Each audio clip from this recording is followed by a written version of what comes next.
Halo semuanya, selamat datang di channel yang tidak layak untuk dihina ini. Sebelum kita mulai, atur posisi santainya, seruput kopinya, dan mari kita berhayal. Apa kalian pikir aku bisa membantu kalian sekarang juga? Bahkan aku saja tidak bisa berbuat apa-apa untuk sekarang ini. Kalian tidak tahu saja, kalau sampai aku ceroboh dan membantu kalian, mungkin Lin Fang atau Mu Chen akan datang mengetuk pintu istanaku. Dan setelah itu, tidak akan ada hal baik saat mereka berdua datang, ucap Dewa Kegelapan dengan nada kesal. Dua orang ini sangat liar dan sangat dikenal sebagai dewa yang tidak suka diganggu. Jika ada yang mengganggu mereka, maka tidak akan ada hari baik bagi si pengganggu itu, saat salah satu dari mereka memberi pelajaran kepada si pengganggu. Belum lagi jika Kaisar Harimau datang kepadanya juga untuk meminta penjelasan tentang masalah ini, maka hidupnya yang hampir dibilang tetap tenang ini akan hancur seketika. Meskipun Kaisar Harimau masih belum pulih total, tapi Dewa Kegelapan pun tidak berani bertarung habis-habisan dengan Kaisar Harimau. Karena hanya dia saja yang tahu, kalau Kaisar Harimau itu lebih dari apa yang orang lain pikirkan. Jika sekali saja dia mengamuk, maka tidak akan ada yang bisa menghentikannya saat itu juga. Apakah tidak ada cara lain lagi? Tanya istri pertama Dewa Angin dengan sedih. Dewa Kegelapan menghela nafas tanpa daya saat melihat istri Dewa Angin ini. Dia juga sebenarnya ingin membantu mereka, karena dia tahu kalau Dewa Angin adalah orang yang setia kepada saudaranya. Tapi apa yang dilakukan oleh anak-anak mereka ini telah membuat Lin Tian kesal dan marah. Bahkan jika dia dan Kaisar Langit adalah dianggap saudara, maka dia bisa dibilang sebagai paman guru dari Lin Tian sendiri. Tapi dia tidak akan mengatakan kepada siapapun tentang status Lin Tian, karena itu dapat membahayakan Lin Tian yang masih belum siap untuk menanggung semua tanggung jawab Kaisar Langit yang lama. Baiklah, aku akan mencobanya, tapi tidak sekarang. Kalian tunggu saja sampai pertemuan dimulai, dan di sana aku akan berbicara dengan Kaisar Kehancuran, ucap Dewa Kegelapan dengan tenang. Mendengar hal itu, wajah Tetua Agung Alam Angin dan istri Dewa Angin menjadi senang, karena mereka bisa melihat secercah harapan dari Dewa Kegelapan. Meskipun peluangnya kecil untuk meminta maaf kepada Lin Tian dan kota alkemis, tapi itu sudah cukup dengan janji Dewa Kegelapan yang ingin membantu mereka saat ini. Terima kasih Dewa Kegelapan, ucap keduanya dengan hormat, tanpa peduli dengan dua anak mereka yang terluka di belakang mereka.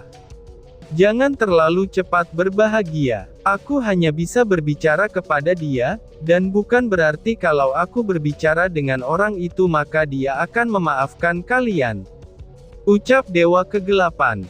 Mendengar hal itu, mereka tentu saja sudah tahu. Tapi itu tidak masalah selama mereka bisa bicara dengan Lin Tian, dan meminta bantuannya untuk menyembuhkan Dewa Angin. Lalu di dalam hati mereka saat mereka kembali, maka mereka akan mengurung dua anak ini sampai pertemuan itu dimulai. Itu agar kedua anak ini tidak lagi membuat masalah untuk keluarga mereka. Baiklah, kalian kembalilah dulu.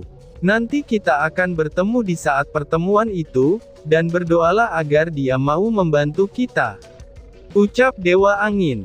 Tetua Agung dan istri Dewa Angin mengangguk, lalu mereka pergi keluar sambil membawa kedua anak yang terluka itu dengan marah. Mereka langsung kembali ke alam angin, dan mengurung kedua anak itu di penjara sampai pertemuan dimulai. Di alam kegelapan saat keempatnya pergi, sosok cantik muncul di belakang Dewa Kegelapan.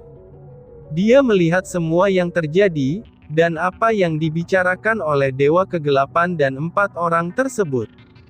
Apakah kamu yakin ingin membantu mereka? Bukankah mereka telah menyakiti murid dari saudaramu? Tanya istrinya itu.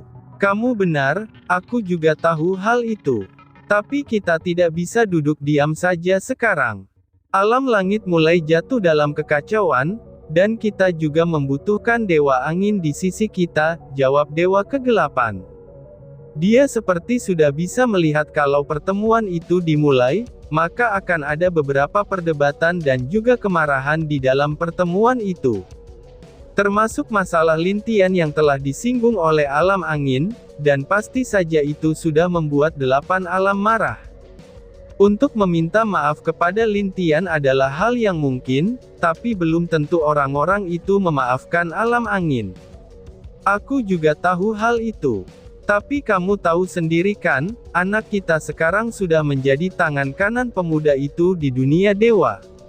Bukankah tidak baik bagi kita yang merupakan paman dari gurunya itu, untuk membantu orang lain meminta maaf kepada Lintian? Sepertinya hal itu akan membuat kita terlihat buruk di depannya, ucap istri Dewa Kegelapan. Hanya ini yang bisa kita lakukan. Kamu tahu sendiri kan, kalau Dewa Laut Darah sudah mulai bergerak. Jika kita kehilangan Dewa Angin, maka itu adalah kerugian di sisi kita, balas Dewa Kegelapan. Mendengar kalau Dewa Laut sudah mulai bergerak, ini membuat istri Dewa Kegelapan menjadi serius. Dia tentu saja tahu masalah Dewa Laut Darah yang sangat ingin masuk ke Istana Langit, hanya untuk menjadi Kaisar Langit yang baru. Hal itu membuat orang-orang di sisi Kaisar Langit yang lama menjadi sangat marah, dan bersiap untuk menyerang Dewa Laut Darah. Kalau bukan karena suaminya dan juga Dewa Bunga, mungkin sudah lama perang itu terjadi di antara kedua sisi itu. Dewa, Tuan Muda telah datang, ucap penjaga yang tiba-tiba masuk ke dalam aula. Suruh dia masuk, jawab Dewa Kegelapan dengan tenang. Tidak berselang lama, masuklah Heisan ke sana, dan dia memberi hormat kepada ayah dan ibunya itu. Walaupun dia tidak tahu, kenapa ayahnya memanggil dirinya secara tiba-tiba dari latihannya saat ini. Salam ayah, salam ibu, ucap Heisan. Nak, aku ingin menanyakan sesuatu padamu, ucap Dewa Kegelapan kepada Heisan, dan dia meminta Heisan untuk duduk di sampingnya. Ayah, apa itu? Tanya Heisan. Kamu telah bertemu dan juga berbicara dengan Kaisar Kehancuran bukan? Jadi bagaimana menurutmu tentang dia? Tanya Dewa Kegelapan. Heisan agak mengerutkan keningnya, karena dia tidak menduga kalau ayahnya tiba-tiba saja menanyakan masalah tentang Lintian. Tapi saat dia mengingat berita tentang masalah alam angin dan kehancuran baru-baru ini, itu membuat Heisan sadar akan sesuatu. Ayah, jika kamu ingin membantu alam angin meminta maaf, maka itu akan cukup sulit. Karena dari sifat saudara Lin, aku mengerti kalau dia bukanlah orang yang naif ataupun mudah dibujuk. Jawab Heisan setelah mengerti apa yang terjadi di sini. Mendengar perkataan anaknya itu, Dewa Kegelapan langsung terdiam. Dia tahu kalau anaknya ini sangat cerdas, dan juga mengerti apa yang ingin dia lakukan sekarang. Tapi dia tidak punya pilihan lain, selain mencobanya. Jadi karena itulah, dia menanyakan tentang sikap Lintian kepada anaknya ini. Heisan yang melihat ayahnya itu pun menceritakan bagaimana menurutnya tentang Lintian, dan tentu saja setelah mendengar pendapat anaknya ini, itu membuat Dewa Kegelapan semakin tidak berdaya saat ini. Ini memang masalah besar, ucap Dewa Kegelapan.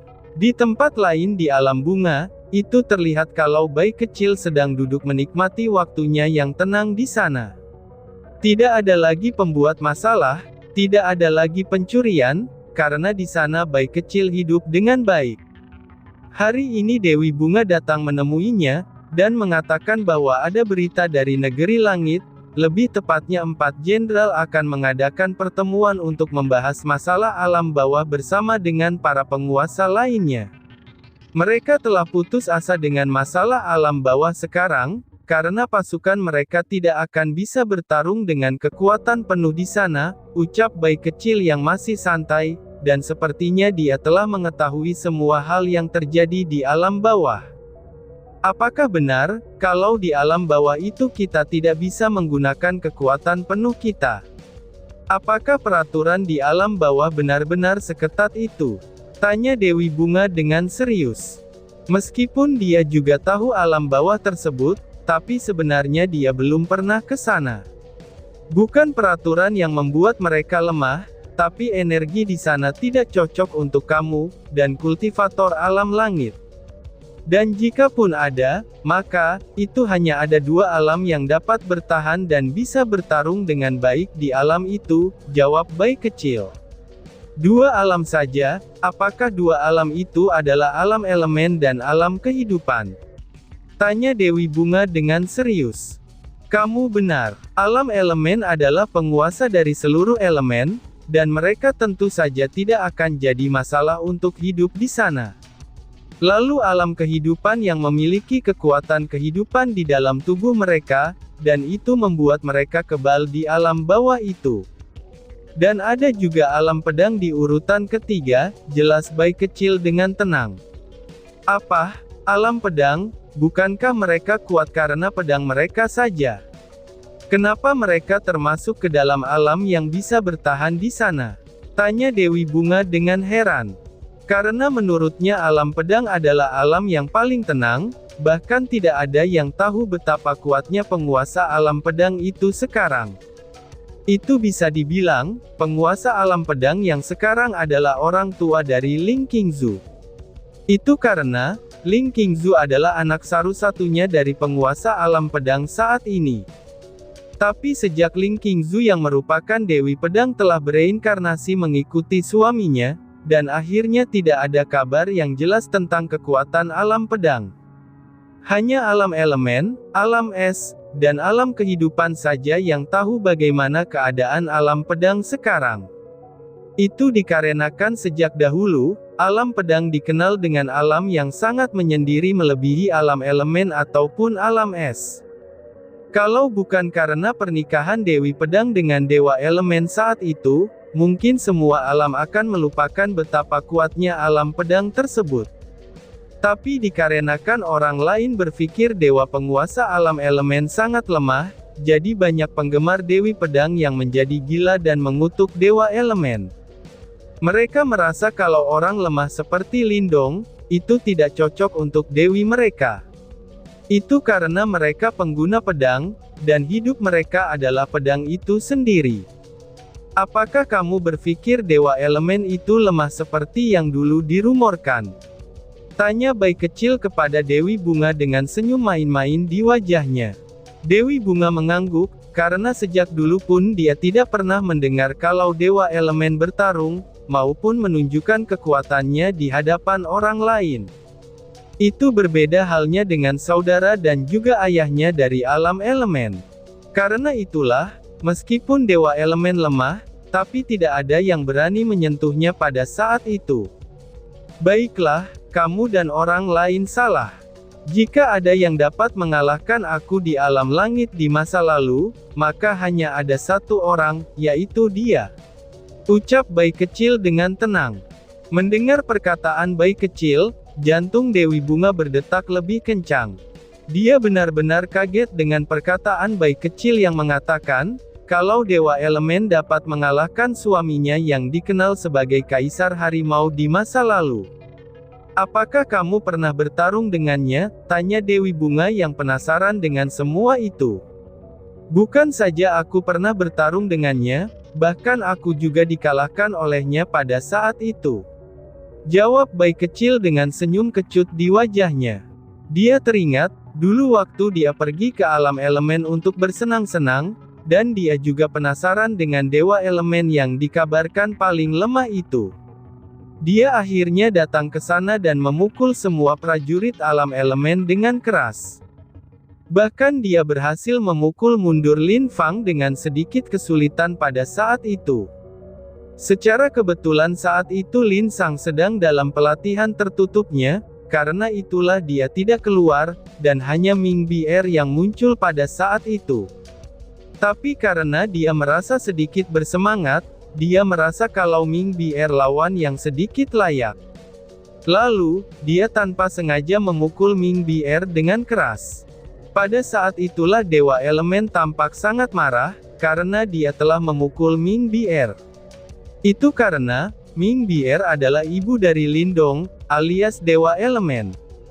Akibatnya, mereka bertarung hampir lebih dari sebulan penuh, sebelum Kaisar Harimau yang dikenal sebagai yang terkuat itu dipukuli dengan sangat keras oleh Dewa Elemen saat itu. Bayi kecil pada saat itu Jux tahu, kalau Dewa Elemen tidak pernah menggunakan kekuatan penuhnya. Karena saat dia kalah dengan Dewa Elemen, dia dapat melihat kalau mata dari Dewa Elemen alias Lindong, itu hanya menggunakan 5 elemen dari 8 elemennya saat itu. Tapi tidak ada berita tentang kekalahanmu pada saat itu. Tanya Dewi Bunga dengan bingung. Tentu saja tidak akan ada beritanya, karena saat kami bertarung, Lin Sang yang berada dalam pengasingan mengunci alam elemen, dan tidak membiarkan siapapun keluar maupun masuk ke sana. Bahkan dia membuat semua orang yang tahu akan hal itu, untuk tidak menyebarkannya ke alam luar, jawab bayi kecil dengan nada tenang. Tujuannya adalah, alam elemen tidak ingin terlibat dengan urusan alam langit. Karena itulah, yang tahu kejadian itu hanya orang-orang di alam elemen saja. Dan bahkan bisa dibilang, itu hanya sedikit orang yang tahu apa yang terjadi saat itu. Ini memang luar biasa. Tapi kenapa alam elemen begitu tidak peduli dengan alam langit? Apakah mereka merasa kalau alam ini tidak layak untuk mendapatkan bantuan mereka? Tanya Dewi Bunga. Bukannya tidak layak, tapi Kaisar saat itu tidak layak untuk mendapatkan bantuan mereka. Bahkan Kaisar Langit yang dikatakan paling kuat pun oleh alam langit, dia tidak berani bertindak sombong di hadapan Dewa Elemen pada saat itu. Apalagi meminta mereka untuk tunduk padanya, hal itu sangatlah tidak mungkin, jelas bayi kecil dengan nada mengejek kepada Kaisar Langit saat itu. Dia lebih tahu betapa menakutkannya alam elemen. Jika dia perhatikan, bahkan alam terkuat seperti alam bunga, alam kegelapan, dan alam yang lainnya tidak akan dapat menyaingi alam elemen dalam hal kekuatan. Karena saat dia selesai bertarung dengan Dewa Elemen di masa lalu, dia merasakan banyak kekuatan dewa penguasa yang melebihi Kaisar Langit di sana. Jika alam elemen mau, mungkin mereka bisa menjadi penguasa langit pada saat itu, ucap bayi kecil dengan tenang. Kamu, apakah itu benar? Tanya Dewi Bunga dengan nada tidak percaya. Saudari ipar, jangan terlalu percaya kepada kucing bodoh ini, ucap seseorang. Dan tiba-tiba saja bersambung. Sekian dan terima kasih banyak. Bye-bye.